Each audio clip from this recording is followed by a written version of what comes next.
Sementara itu pemirsa, para petani yang dikategorikan miskin di seluruh Indonesia akan mendapatkan bantuan pupuk jenis urea sebesar 10 ton per bulannya. Program ini bagian dari visi ketahanan pangan yang dicanangkan Presiden Prabowo Subianto. Gerakan Solidaritas Nasional bersama dengan salah satu produsen pupuk jenis urea akan mendistribusikan puluhan ton pupuk gratis setiap bulan kepada petani di seluruh Indonesia. Selain membantu petani Indonesia, kerjasama ini guna mendukung program Presiden Prabowo di bidang pertanian dan pengentasan kemiskinan. Gerakan Solidaritas Nasional akan bekerja sama dengan perangkat desa dalam mendata petani yang berhak mendapatkan pupuk gratis tersebut. Dan pupuk jenis pupuk yang dibutuhkan itu pupuk seperti ini. Nah, ini ada gratis. Gratis sebulan 70 juta coba.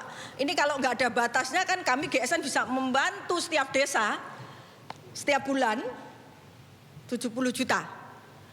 Akan kami berikan dulu pada petani miskin. Jadi ini karena kenapa dibutuhkan? Karena ini pupuk pertumbuhan. Jadi untuk tanaman bisa tumbuh itu butuh nitrea. Terima kasih Anda masih bersama kami di Sindo Siang bersama saya Nata Harman. Pemirsa, Presiden Prabowo mengumumkan kenaikan gaji guru mulai tahun 2025 pada perayaan Puncak Hari Guru tahun 2024. Prabowo pun sempat terisak saat mengucapkan terima kasih kepada para guru.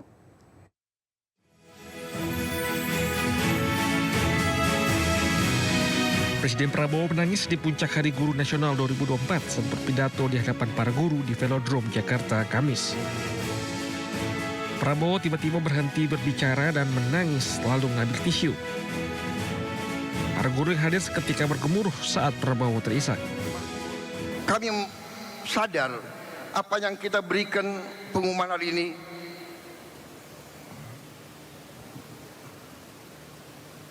belum yang saudara-saudara perlukan. Tapi ini adalah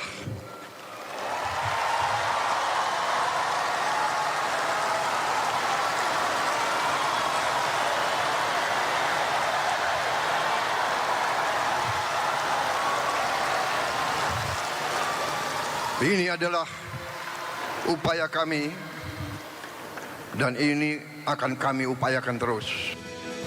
Diketahui Prabowo baru saja mengumumkan terkait kenaikan gaji guru ASN dan tunjangan giri non-ASN di 2025.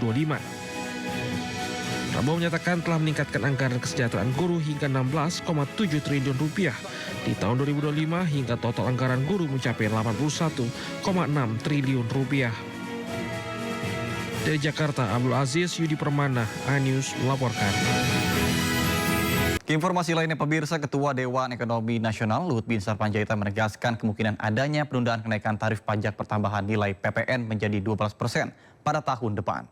Luhut juga mengungkapkan bahwa pemerintah ingin menyiapkan bantalan berupa subsidi terlebih dahulu sebelum menaikkan PPK menjadi 12%.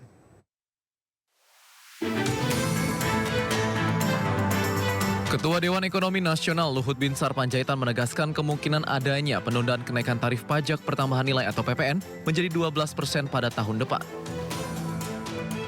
Luhut juga mengungkapkan bahwa pemerintah ingin menyiapkan bantalan berupa subsidi terlebih dahulu sebelum menaikkan PPN menjadi 12% sesuai amanat Undang-Undang Harmonisasi Peraturan Perpajakan atau UU HPP. Luhut pun menegaskan anggaran pemerintah sangat cukup untuk memberikan stimulus ekonomi berupa bansos subsidi listrik kepada masyarakat, sebab setoran pajak menurutnya hingga kini sangat baik hingga ratusan triliun yang bisa dimanfaatkan untuk subsidi tersebut. Menteri Keuangan Sri Mulyani Indrawati hingga saat ini pun belum merespons mengenai rencana penundaan kenaikan PPN. Saat ditemui di Istana minggu lalu, Sri Mulyani juga enggan berkomentar akan ramainya penolakan rencana PPN 12% itu. Kemudian saat ditemui di TPS sekitar rumahnya, Sri Mulyani kembali bungkam. Seperti diketahui, gelombang penolakan kenaikan PPN 12% terus muncul di masyarakat. Kenaikan PPN dikhawatirkan menekan daya beli yang sudah melemah. Kementerian Keuangan mencatat posisi utang pemerintah naik menjadi 8.560,35 triliun rupiah per akhir Oktober tahun 2024. Posisi utang pemerintah tersebut naik sebesar 86,45 triliun rupiah atau meningkat 1,2% dibandingkan bulan sebelumnya.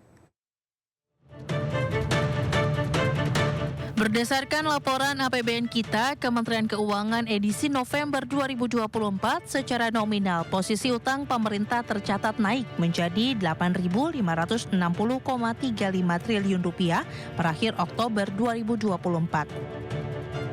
Di mana posisi utang pemerintah tersebut naik sebesar Rp86,45 triliun atau meningkat 1,02% dibandingkan posisi utang pada akhir September 2024 yang sebesar Rp8.473,90 triliun.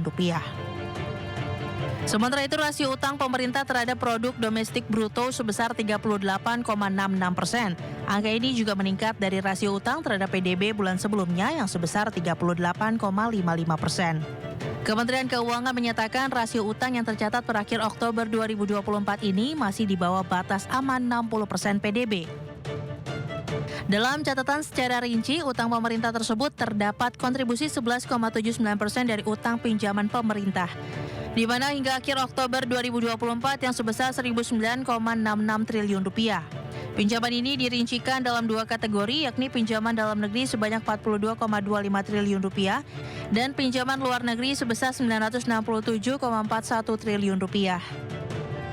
Sedangkan untuk pinjaman luar negeri, rinciannya yakni pinjaman bilateral sebesar Rp263,33 triliun, pinjaman multilateral Rp571,47 triliun, dan pinjaman komersial bank sebesar Rp132,61 triliun. Pemerintah sendiri mengutamakan pengadaan utang dengan jangka waktu menengah panjang dan melakukan pengelolaan portofolio utang secara aktif. Kementerian Keuangan menegaskan pemerintah mengelola utang secara cermat dan terukur untuk mencapai portofolio utang yang optimal dan mendukung pengembangan pasar keuangan domestik.